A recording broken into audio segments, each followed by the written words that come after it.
Hi, my name is Alexander Sokov. I'm the founder of Lyvin Properties Indonesia, and I'm also known as Bali expert in social media. At the very beginning, I started my career at an insurance company. My main focus was on insuring financial risks. Then I got my last master degree in international finance in Madrid. University was called IEB, affiliated with Madrid Stock Exchange. And after that, we were managing small family fund with a particular focus on tech, on biotech from US and a little bit Chinese stocks as well. Then when we moved to Bali, we tried to find real estate units for investment. We were considering actually all options, starting from development stage up till there, like refinancing or other vehicles that are possible for international investors. And then I think within a year we understood that there is a huge problem with quality, with financial projections, and with a lot of things that you got used, in developed countries. So we decided to start developing ourselves. How do we end up in Bali?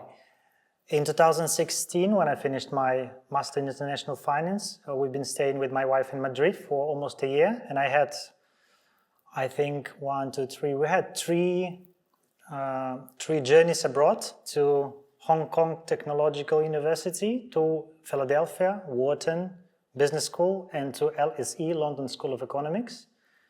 It was a wonderful time when you can travel abroad, see the opportunities around the world, meet different really interesting people.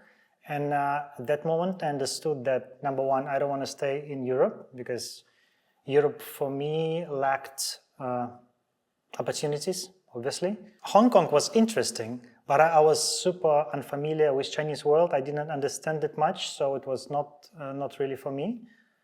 US, I still love US, but there is one problem with the US. You've got hyper competition inside the US, and within this hyper competition, you've got, millions and millions of people that are willing to go inside the US and still will compete with you. So I was probably not really ready for this kind of competition. It was a bit harsh. So London, it's a good place, was a mix between the US and European Union.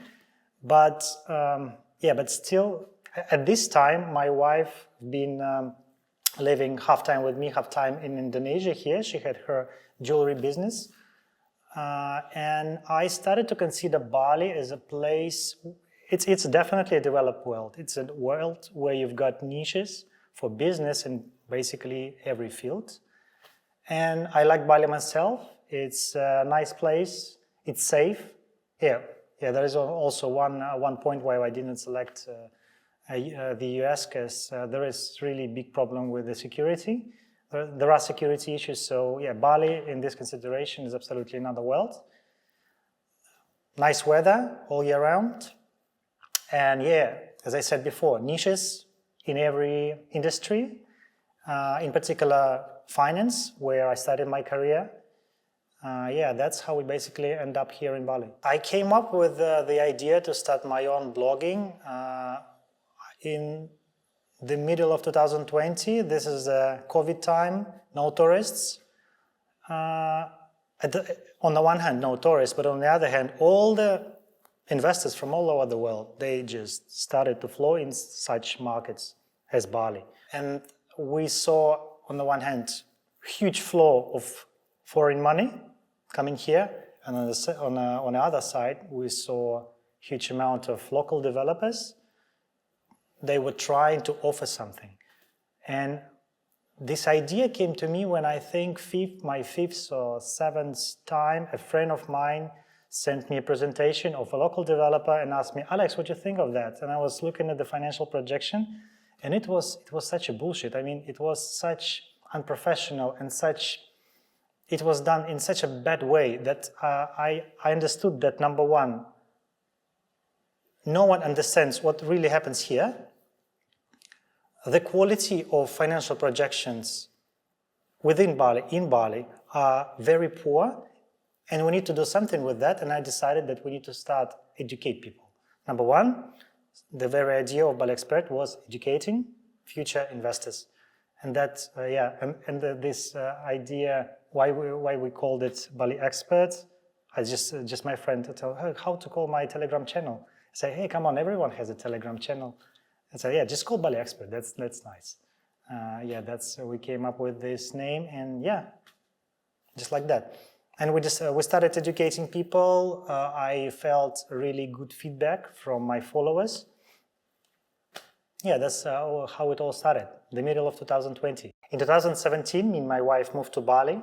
And by that time, I think we spent around a year looking for quality assets because I still had a fund to manage.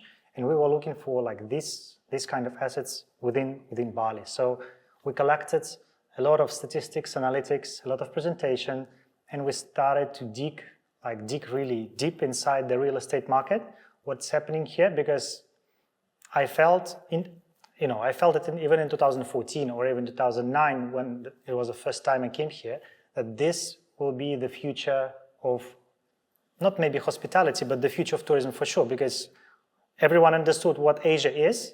Everyone understood the strategic position of Indonesia, in the middle, in between this developed and developing world.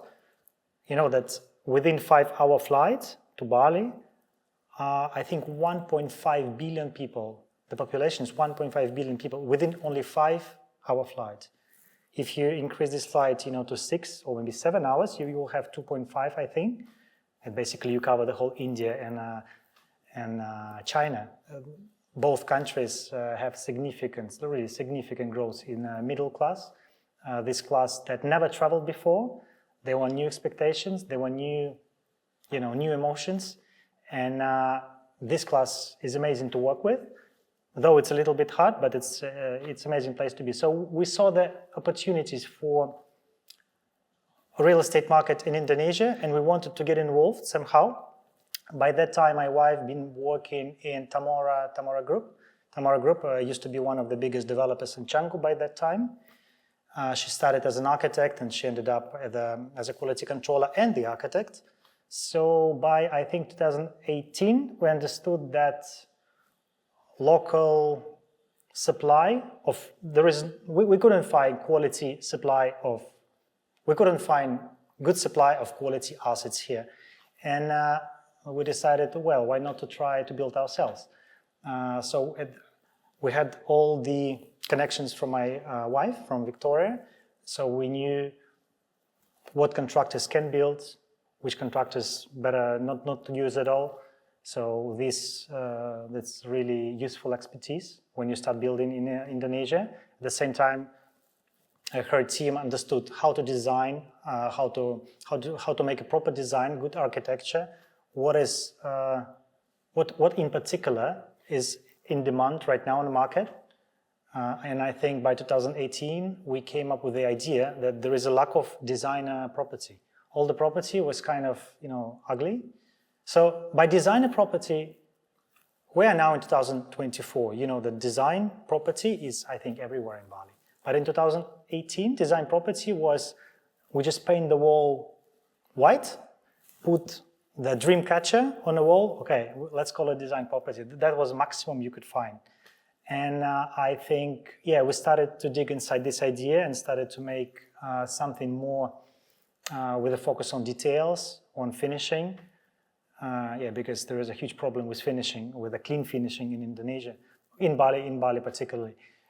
And that was our focus by that time. In 2018, we tried to make a project with proper design, in particular focus on details, and tried to sell it to my investors that I already had a number.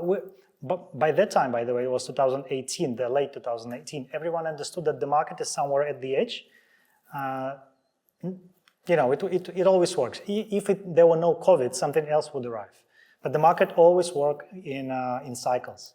So the cycle definitely was somewhere at the edge, and my investors were looking for diversification. And at that time, real estate in a highly growth market as Bali was a really good option. Real estate market in Bali, now in 2024 and back in 2017, it's still very unregulated market. We didn't know, and we do not know right now lots of statistics that is available in normal developed market.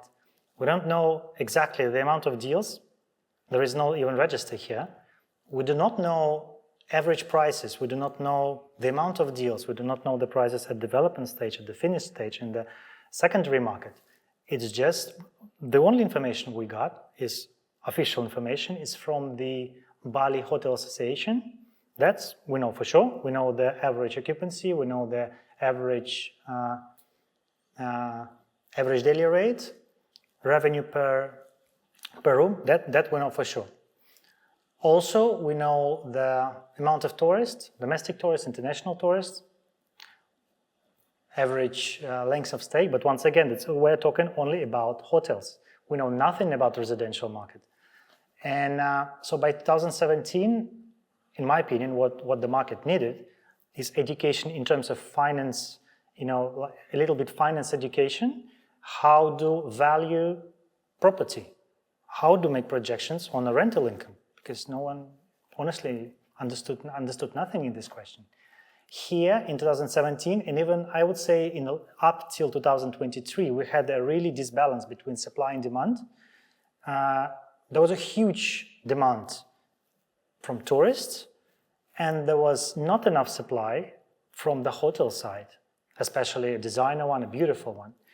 And in this situation, you can say that even Airbnb, even residential property can yield really high, percentages, up to, 14%. But it's only due to the imbalance, because normally on the market you have 3-4%, no more, from residential property. So this gap is already closing.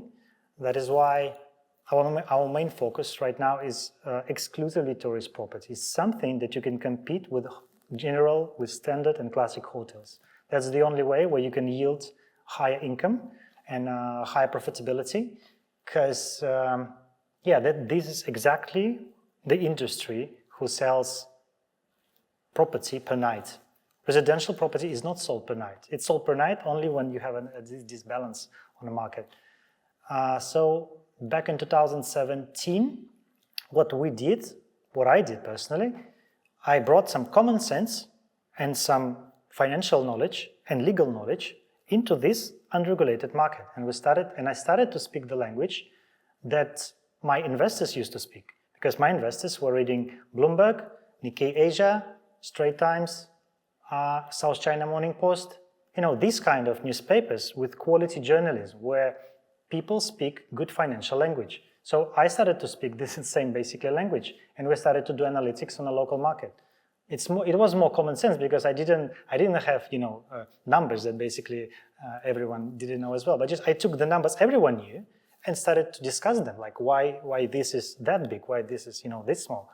And I saw really nice feedback from the audience, and we started to grow pretty fast. My main philosophy in Bali Expert, as I became a developer myself, so all my opinion on market is my pure opinion, because we have obvious conflict of interest with other developers. So you can read a couple articles, I would say once a month for sure, where I really give nice reviews for other food and beverage or hospitality projects. I have my favorite architects here, for example, Alexis Dornier. I love his projects.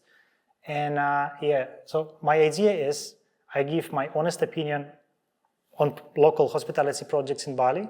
I would never say, negative reviews, because it's not, we obviously have conflicts of interest with them. So it will not sound fair, in my opinion, and, in the opinion of my readers. Well, I always read these media as I said, Bloomberg, Nikkei Asia, Jakarta Post. Jakarta Post might be the only media, like professional media here in Indonesia. Straits Times, like all the medias that are covering Indonesia somehow, or this region. Then we've got Big Four in real estate, Collier, GLA, Knight Frank, and Horwath. They always give quarterly and monthly reports on the situation within the hospitality market. What else? Yeah, some local news, but once again, this is not a professional media. That's just me. When I travel somewhere, I find something interesting. I see a nice project. I see not a nice project. I see some tendencies. I find, oh, they built a new road. Potentially, this road will, I don't know, for example, increase the capacity for the tourist flow inside, this particular region. Or they're talking about the second airport. My opinion is about the second airport. Will the land around the second airport, explode in prices? I always live here, so there are topics, there are like dozens of topics that arise every day. The most significant feedback were obviously when I posted information about visa questions back in 2020 up to 2022. The most recyclable content. Everyone was eager to come to Bali. No one understood how to do it, so yeah, amazing feedback. Number 2 is how to purchase a property here, freehold, leasehold, how to register, where to buy, what to buy. I would say these are 2 main topics, the most shareable here.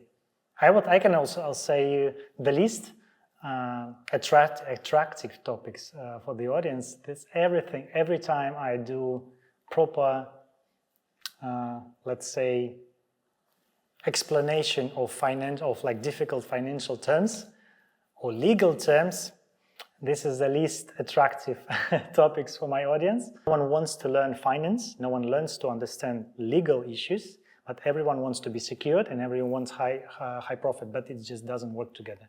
So you need to do some homework, some research, and then you can get you will understand how to find quality assets. You will understand, how to secure them properly.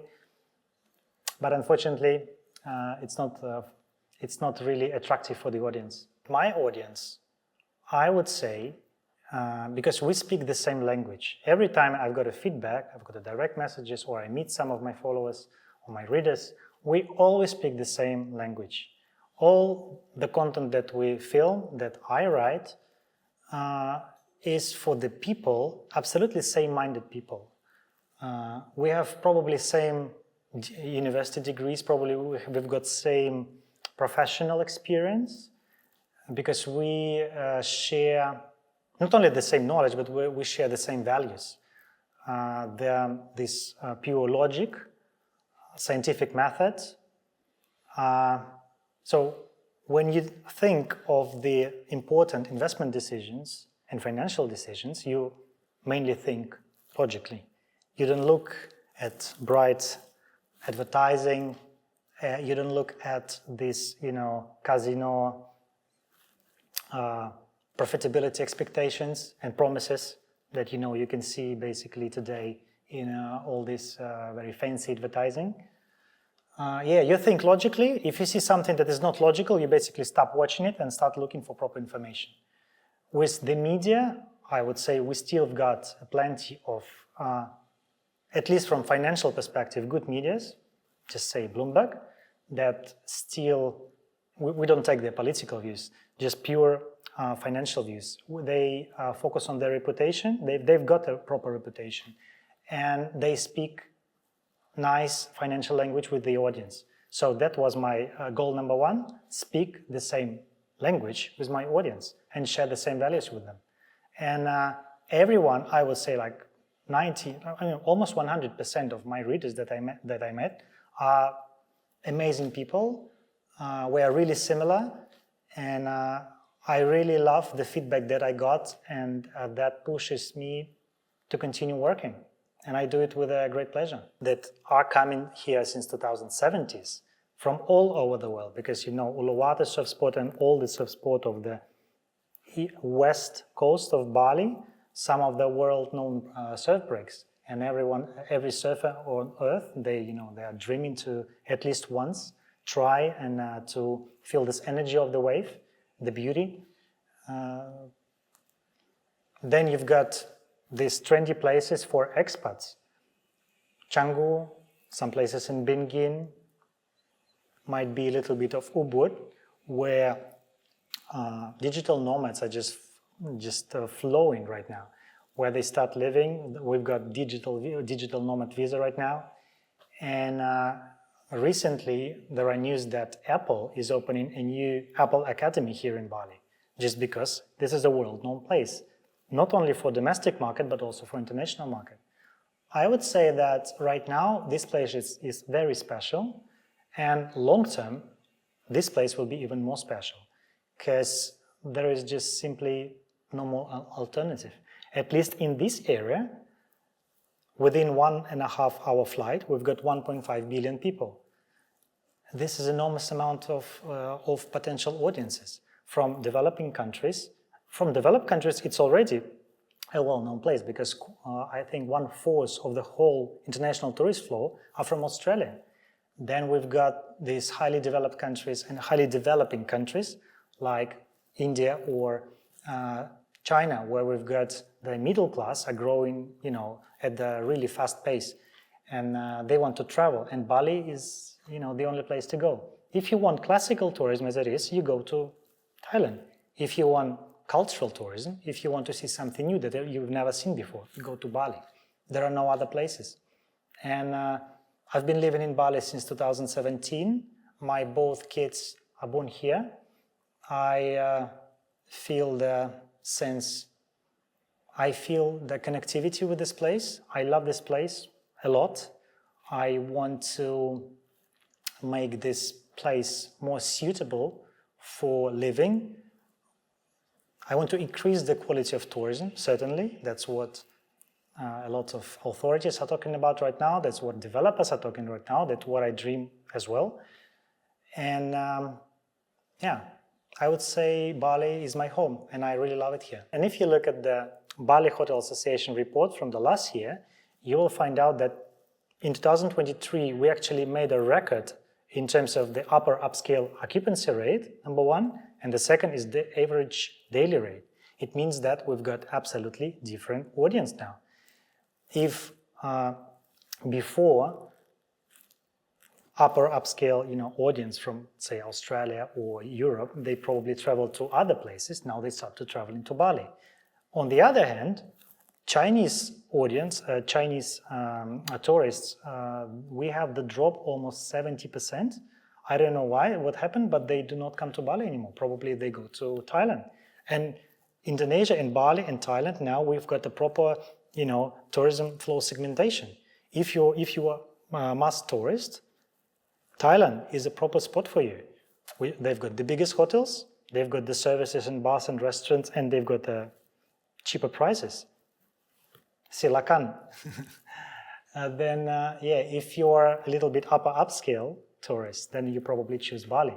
And that's what we clearly see by the numbers that are provided by Bali Hotel Association. One of the latest reports claimed that Indonesia is among top 5 countries for investment in 2024.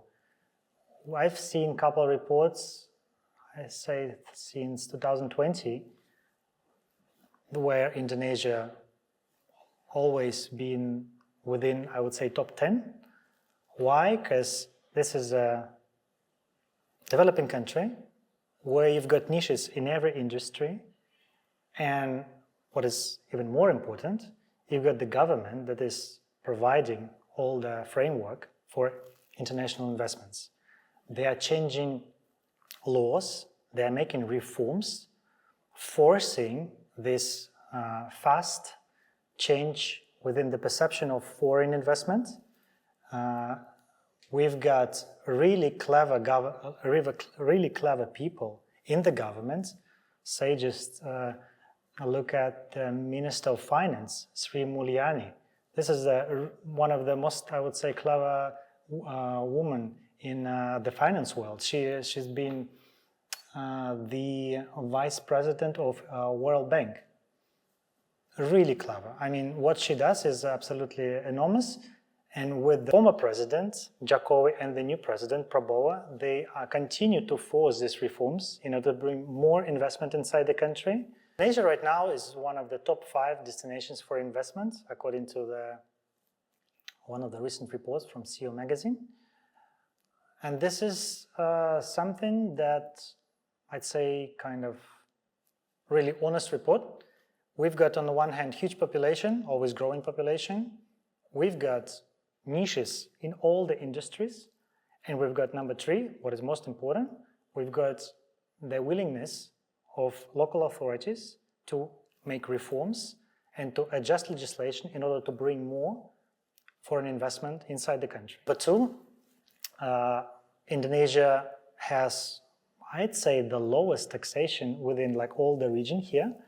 We've got 10% dividend tax for tax residents within Indonesia and 20% for foreigners. And if you want to buy, for example, property, you just need your passport. You don't need a special visa. You don't need a special permit. It's very easy for international investors to come here and to make purchases. You can be, in comparison, for example, with Thailand, where you still need a nominee company. You cannot own a property here in Thailand. Here, you can make a foreign-owned company, PMA, where you are the sole owner of the company, and where you can even buy the freehold land. Where you can, it's not 100% freehold land, but it's still, it's very similar to that. That's something very unusual for the whole region, and that only shows the focus of Indonesian government for bringing more investment, and they are really open for more investment, for international investment. Yeah, I would say this makes Indonesia, together with all this huge territory, resources, beautiful nature, landscapes, and really bright opportunities in order where they will bring more and more foreign investment inside. The final goal of Bali Experts, I'd say I don't have it. It goes as it goes. I continue writing, I continue investing my time in this project, and I honestly like what I do. But at the same time, there is a huge, I would say, potential way to grow, starting from creating a proper media with like a news resource, with analytics. One of the branch for development is consultancy. Also, I'd say it's possible. Yeah, I would say these two directions are the main one for me. But right now, it's pure blog. It's my personal opinion, and if something will be changed, I'll notify my audience at once.